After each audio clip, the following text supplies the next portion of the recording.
Welcome to news అడ్డా. నేను మీ ప్రవీణ్. ముందుగా ఈరోజు ముఖ్యాంశాలు.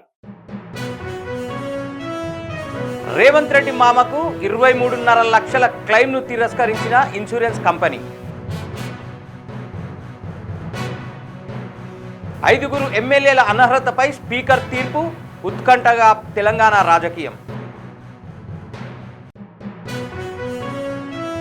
తెలంగాణ పంచాయతీ ఎన్నికల్లో సర్పంచ్గా గెలిచిన లేడీ యూట్యూబర్. గజగజలాడుతున్న తెలంగాణ, 7.4 డిగ్రీలకు పడిపోయిన ఉష్ణోగ్రతలు. ఇక వివరాల్లోకి వెళ్తే, తెలంగాణ ముఖ్యమంత్రి రేవంత్ రెడ్డి మామగారికే ఓ ప్రముఖ బీమా సంస్థ షాక్ ఇచ్చింది. ఆయన చేసుకున్న వైద్య బీమా క్లెయిమ్ను తిరస్కరించడంతో ఆయన న్యాయ పోరాటానికి దిగారు.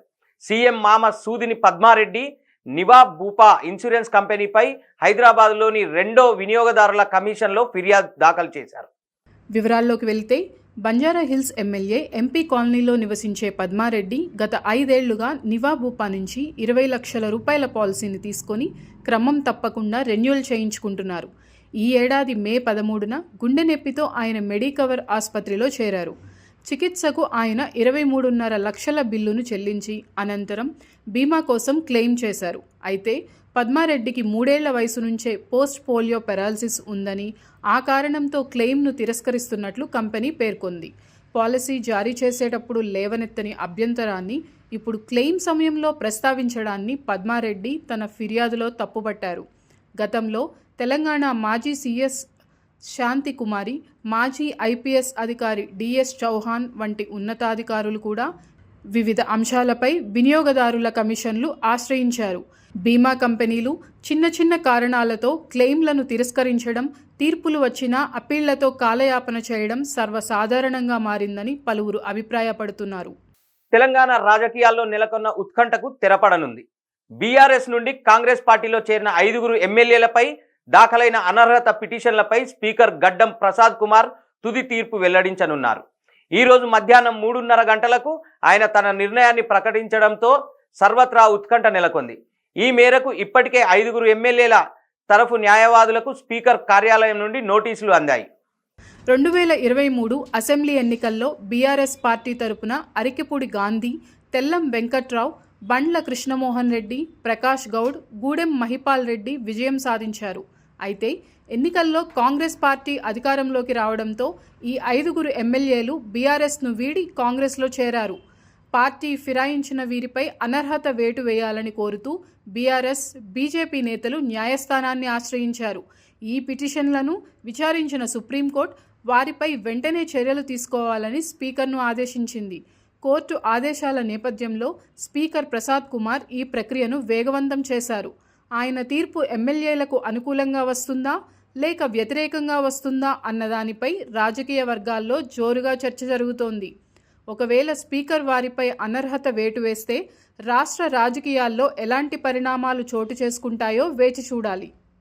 షార్ట్ ఫిల్మ్స్, సోషల్ మీడియా ద్వారా విశేషమైన అభిమానులను సంపాదించుకున్న ఓ యువతి ఇప్పుడు ప్రజా ప్రతినిధిగా తన నూతన ప్రస్థానాన్ని ప్రారంభించారు. తెలంగాణలో ఇటీవల జరిగిన పంచాయతీ ఎన్నికల్లో మండల రజిత అనే యూట్యూబర్ సర్పంచ్గా ఎన్నికై అందరి దృష్టిని ఆకర్షించారు. ఆమె హనుమకొండ జిల్లా భీమదేవరపల్లి మండలం రంగయ్యపల్లి గ్రామ సర్పంచ్గా విజయం సాధించారు. తొలి విడత పంచాయతీ ఎన్నికల్లో భాగంగా రంగయ్యపల్లి గ్రామ సర్పంచ్ పదవిని బీసీ మహిళకు రిజర్వ్ చేశారు. ఈ క్రమంలో స్వతంత్ర అభ్యర్థిగా బరిలోకి దిగిన రజిత తన సమీప ప్రత్యర్థిపై 37 ఓట్ల స్వల్ప ఆధిక్యంతో గెలుపొందారు. గతంలో ఆమె భర్త మహేష్ ఇదే పదవికి పోటీ చేసి కొద్ది ఓట్ల తేడాతో ఓటమి పాలయ్యారు. ఇప్పుడు భార్య గెలుపుతో వారి కుటుంబంలో ఆనందం వెల్లివిరిసింది. షార్ట్ ఫిలిమ్స్ నటిగా గుర్తింపు పొందిన రచితకు ఇన్స్టాగ్రామ్లో దాదాపు 3 లక్షల మంది ఫాలోవర్లు ఉన్నారు. ఆమెకున్న ఈ సోషల్ మీడియా ఫాలోయింగే ఎన్నికల్లో గెలుపునకు దోహదపడిందని స్థానికులు అభిప్రాయపడుతున్నారు. కళారంగం నుంచి రాజకీయాల్లోకి అడుగుపెట్టి విజయం సాధించిన ఆమెను పలువురు అభినందిస్తున్నారు. తెలంగాణ రాష్ట్రాన్ని చలి పులి వణికిస్తోంది. రోజు రోజుకు ఉష్ణోగ్రతలు పడిపోతుండడంతో ప్రజలు గజగజలాడుతున్నారు. సంగారెడ్డి జిల్లా కోహిర్లో మంగళవారం అత్యల్పంగా 7.4 డిగ్రీల ఉష్ణోగ్రత నమోదైంది. చాలా ప్రాంతాల్లో ఉష్ణోగ్రతలు సింగిల్ డిజిట్కు పడిపోవడంతో జనజీవనంపై తీవ్ర ప్రభావం పడుతోంది. మరో 2 రోజుల పాటు ఇదే పరిస్థితి కొనసాగుతుందని వాతావరణ శాఖ హెచ్చరించింది. వివిధ జిల్లాల్లో చలి తీవ్రత అధికంగా ఉంది. ఆసిఫాబాద్ జిల్లా సిర్పూర్ యులో 7.9 డిగ్రీలు, ఉమ్మడి మెదక్ జిల్లాలోని 11 ప్రాంతాల్లో సింగిల్ డిజిట్ ఉష్ణోగ్రతలు నమోదయ్యాయి. హైదరాబాద్ శివారు ప్రాంతాలైన షేర్లింగంపల్లిలో 10, మల్కాజ్గిరిలో 10.8 డిగ్రీల కనిష్ట ఉష్ణోగ్రతలు రికార్డయ్యాయి.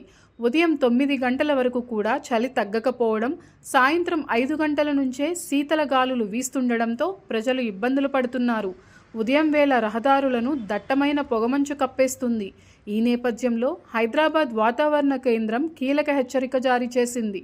ఈ నెల 18 నుంచి రాష్ట్రంలో రాత్రి ఉష్ణోగ్రతలు మరింత తగ్గనున్నాయని తెలిపింది.